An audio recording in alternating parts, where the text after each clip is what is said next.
오늘 말씀을 읽으면서 어떤 그림이 그려지나요? 저는 오늘 말씀을 이렇게 읽으면서 방황하고 있는 사람이 보이더라고요. 그러면서 오늘 시대를 살펴보니까 오늘 이 시대가 참 방황하는 사람들이 참 많은 것 같아요.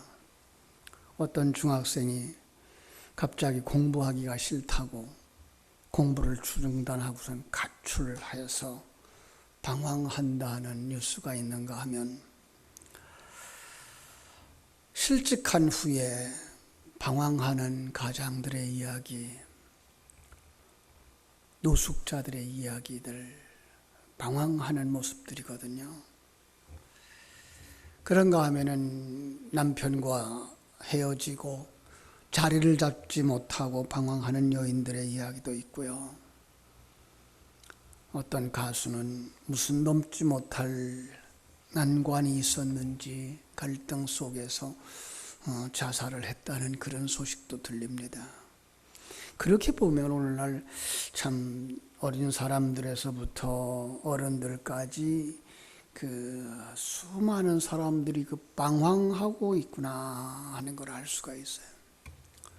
그들의 그 방황의 원인이 뭘까? 가난해서 그럴까? 돈이 없어서 그럴까? 그것도 아닌 것 같아요. 병들어서 그런가? 그것도 아닌 것 같아요.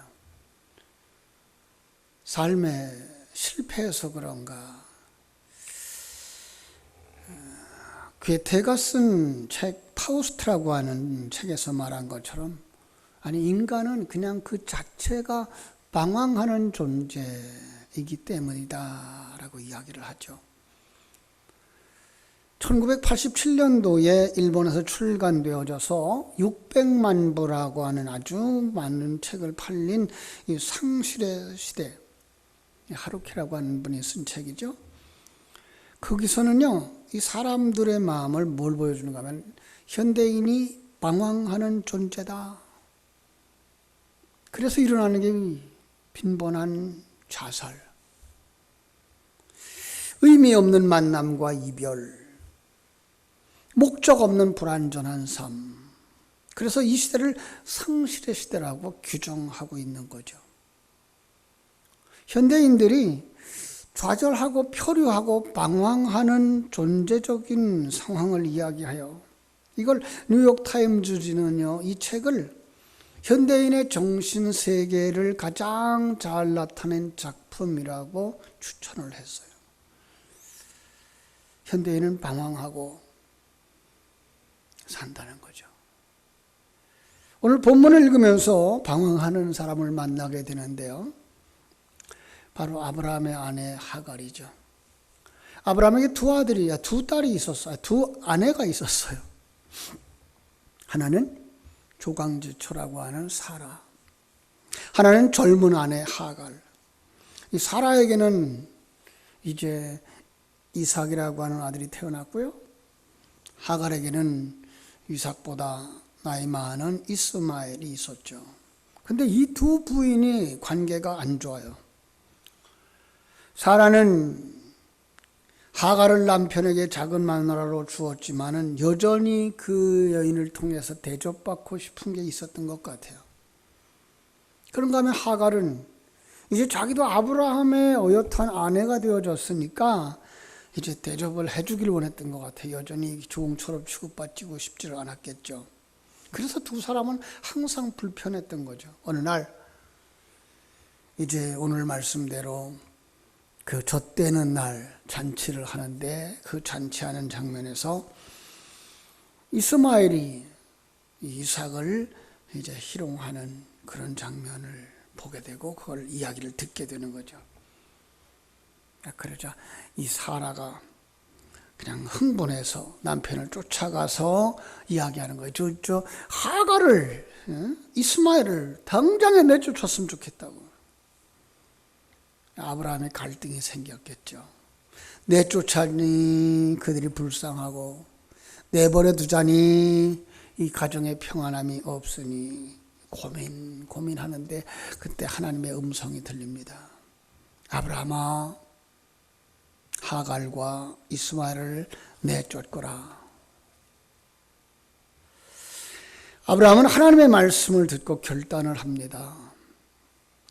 그리고 순종을 합니다. 하갈에게 이야기합니다. 아들을 데리시고 당장 이 집을 떠나시오. 하갈 남편인 아브라함조차 이럴 줄은 몰랐겠죠. 그럴 수 있느냐고 항변을 하지만 단호한 아브라함 앞에서 그는 어쩔 수 없이 물통과 떡을 들고서 하갈을 데리고 정든 집을 떠납니다. 하갈이 아마 떠나면서 그랬겠죠. 이 집이 아니면 내가 못 살 줄 알아? 그랬겠죠. 분통을 터뜨리면서 집을 박차고 나왔지만 얼만큼 떠나서 광야 들판에 이르자 막상 갈 데가 없어요. 브엘세바가 참 넓습니다. 그냥 어디든지 갈 수는 있지만 어디로 가야 하는지 목적을 잃어버린 거예요. 그래서 성경은 그들을 뭐라 그래요? 방황하더니라고 이야기하고 있어요. 여러분, 방황하면 어떻게 되는지 아십니까? 갑자기 에너지가 소진돼 버려요. 의욕을 상실하게 되고요. 긍정적인 태도가 없어져 버려요. 잃어버려요. 행복할 수도 없고요. 즐거울 수도 없고요. 그래서 방황은 길지 않아야 됩니다. 아니, 아예 방황하지 않았으면 좋겠습니다. 그럼에도 불구하고 사람들은 방황하는데 여기 문제가 있습니다. 왜 방황할까? 그죠? 마음이 안정되지 못할 때 방황한다는 거예요. 마음이 안정되어 있는 사람들 보면 참 행복하죠. 부모님들이 안정된 가정을 이루면 그 자녀들도 행복하고 즐겁게 살아요.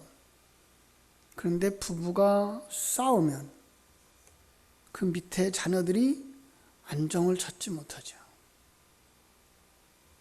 어떤 중학생이 글을 썼어요. 엄마 아빠가 너무나 싸워서 자기도 살고 싶지 않대요.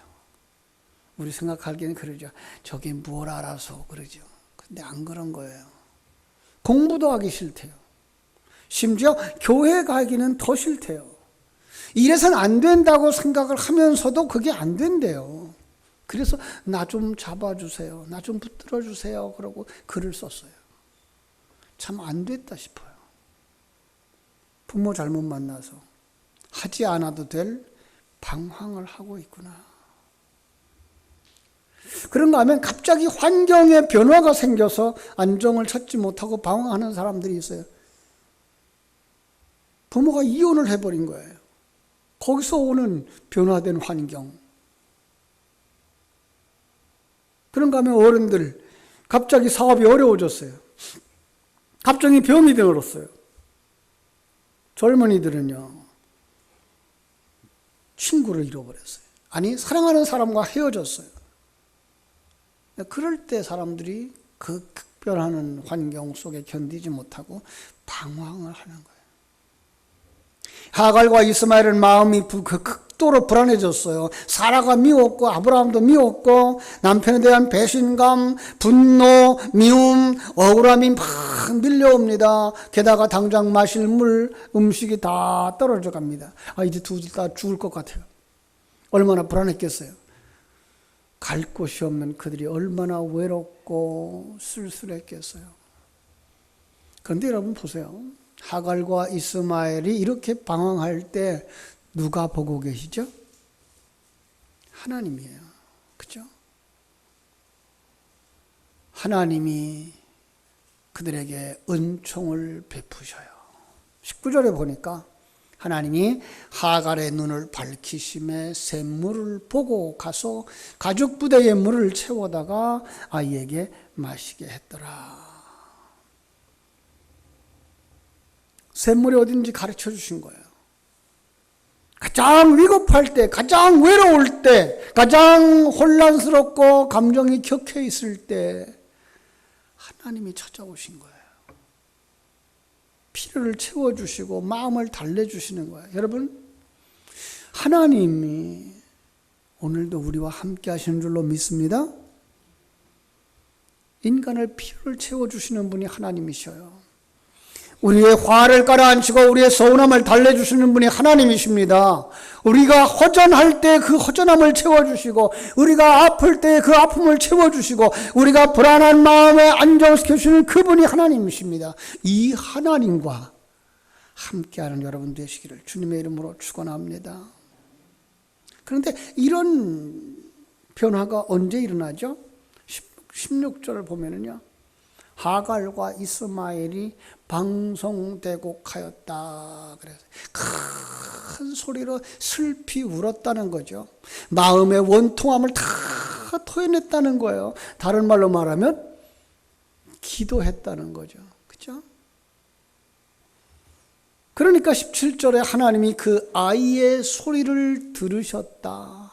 모든 지각에 뛰어난 하나님이 우리의 기도를 들으시고 평강으로 우리에게 임하여 주시는 줄로 믿습니다. 여러분, 사무엘서에도 가보면은요, 그 엘가나라고 하는 사람이 있는데 그 사람도 부인이 둘이에요. 그런데 큰 부인 한나가 아기를 낳지 못하자 이 작은 부인 분인나가 먼저 아기를 낳아가지고는 이 한나를 괄세하는 거죠. 한나는 어떻게 합니까? 그 무거운 마음, 원통한 마음 가지고 하나님 앞에 나와서 기도하며 통곡을 하였다. 그랬대 성경이 뭐라 그래요? 하나님의 은혜를 입었더라. 한나가 하나님의 은혜를 입고 아들을 가져요. 그가 가장 위대한 선지자 사무엘 아닙니까? 애통하는 자는 복이 있나니 그들이 위로를 받을 것이라고 성경은 말씀하고 있습니다. 애통하는 자들, 눈물 흘리는 자들, 기도하는 자들. 2010년 동계올림픽에서요, 5000m에서 스피드 스케이트 시합에서 1000메달을 땄던 이승훈 선수의 간증을 보면요, 그 바로 전년도에 대표팀 선발전에서 떨어졌대요. 그가 그 선수로 나갈 수 없을 것 같은 그 상황에 그만 스케이트를 포기했다요. 사람도 만나지 않았고 출석하던 교회도 나가지 않았고 신경이 날카로워져서 부모가 말도 못 붙였대요. 이렇게 방황하던 어느 날 쓸쓸한 마음을 달래려고 교회에 들어가서 교회 한쪽 구석에 앉아서 눈물을 흘리며 기도를 합니다. 하나님, 이 연약한 놈을 불쌍히 여겨주세요. 한참을 눈물을 흘리고 나니까 그 마음속에 서서히 마음이 안정되어져 오더래요. 그리고 다시 용기를 얻었대요. 다시 스케이트 끈을 졸라매고 방황해서 돌아와서 그는 금메달을 따는 사람이 됐어요. 여러분, 그가 목표를 세우게 된 것, 다시 용기를 얻도록 된 것, 그건 사람들이 아니었어요. 친구도 아니었고요, 가족도 아니었어요. 하나님이셨어요. 우리의 좋으신 하나님이 그를 일으켜 세워주신 줄로 믿습니다. 여러분, 우리 신앙 속에서 하나님이 살아계심을 믿으시기를 주님의 이름으로 축원합니다. 그 하나님은 우리에게 좋으신 하나님이신 줄로 믿습니다. 좋으신 하나님, 좋으신 하나님, 참 좋으신 나의 하나님.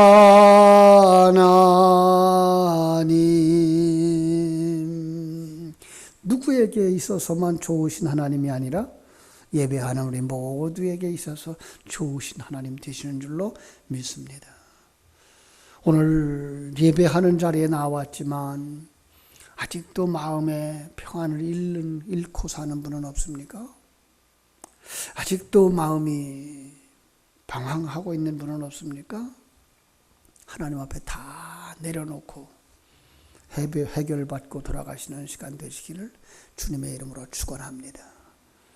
또 사람이 언제 방황하는가 봤더니 기댈 곳이 없어졌을 때 방황하더라는 거예요. 오늘 말씀해 보니까 하갈과 이스마엘 그들이 기댈 곳이 사라졌어요. 이제까지 아브라함의 그늘에서 아브라함을 기대면서 살 때 그들은 먹을 것 걱정 없었어요. 그렇죠? 어렵고 힘든 일이 있으면 아브라함이 다 해결해 주셨어요. 가정은 그들이 기댈 곳이었어요. 그러나 이제 그들은 더 이상 기댈 가정이 없어졌어요. 그래서 방황하는 겁니다. 그들의 평안함이 없어진 거예요. 텔레비전 프로그램에 보니까 이만갑이라는 프로그램에 북한에서 내려온 사람들의 그 고백이 있어요. 어떤 자매가 말합니다. 돈을 벌어도 기쁘지 않대요. 공부를 했는데도 기쁘지 않고 자기는 성공했다고 생각했는데도 기쁘지 않대요. 왜 그런지 아세요? 가정이 없어졌다는 거예요. 어떤 사람은 엄마 아빠를 잃었고요. 어떤 사람은 아직도 북한에 남아 계시다는 거죠. 그래서 그들의 마음에 기댈 곳이 없어서. 그 이야기를 들으면서 우리 친구 목사님 교회의 집사님 얘기가 생각나요. 벌써 몇 년 전 얘기입니다만은 그분은 한 10년 동안을 교회를 떠났었대요. 한 10년 동안을 교회를 떠났다가 교회에 나왔다는 거예요. 그래서 어떻게 이런 결단을 내리게 됐느냐고 물으니까 대답이 아주 재미있습니다. 하나님을 떠나는 동안 저는 무엇을 해도 불안했습니다. 가게가 잘못되지 않을까? 건강을 잃지는 않을까? 심지어는 시집간 그 가정, 딸의 자녀들의 가정들, 시집간 딸의 가정도 걱정을 했다는 거예요. 하나님을 믿고 섬길 때는요, 그래도 기댈 곳이 있어서 마음이 평안했는데 신앙생활을 하지 않으니까 기댈 곳이 없어졌다는 거예요. 그 깨닫고 불안한 마음, 방황하는 마음 끝내고 이제 나도 하나님께 기대고 싶어서 찾아왔다 그러더랍니다. 여러분, 이렇게 기댈 곳이 없을 때 자칫 어디로 가는지 아십니까? 사울 왕은 어디로 갔죠? 그가 하나님을 잃어버리고 기댈 것을 잃어버리자 그는 점쟁이를 찾아갑니다. 불안에 이기지 못하고 처참하게 죽는데요. 여러분, 하나님이 그를 떠나자 그의 마음이 불안하고 두렵고 캄캄했어요. 하나님 품 안에 있어야 할 사람이 하나님 품을 떠났을 때 느끼는 이 불안함, 그리고 그가 잘못된 주인을 찾아가는 이 못된 모습을 우리는 보게 됩니다. 그런데 이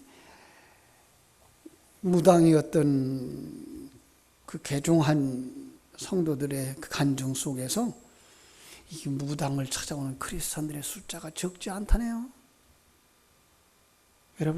여러분 속에도 아직도 점쟁이 찾아가고 싶은 마음이 있나요? 여러분, 그건요, 깨달아야 됩니다. 아, 내가 기댈 곳을 찾지 못하고 있구나. 아, 내가 정말로 하나님을 찾지 못하고 하나님을 만나지 못하고 방황하고 있구나. 어떻게 해야 될까요? 하나님께로 돌아와야 됩니다. 탕자처럼 하나님께로 돌아오셔야 정말로 아버지가 품어주시는 그 품의 따뜻함을 느끼게 될 줄로 믿습니다. 아직도 성도들 가운데에 그래서 세상에 한 발 내딛고 하나님께 한 발 디디고 어정쩡하게 살아가는 사람들이 있어요. 그래서 방황하는 거예요. 여러분들의 마음에 이런 편안함이 없다면, 여러분 이렇게 방황하는 마음이 있다면 오늘 이 예배를 통해서 하나님께로 돌아와서 하나님의 품에 꼭 안기는 은혜가 있게 되기를 주님의 이름으로 축원합니다. 사람이 또 언제 방황하느냐? 세 번째는 삶의 목적이 사라졌을 때, 신앙의 방향을 잃어버렸을 때. 이 땅에 살아가는 사람들이 바로 그런 부분들이에요.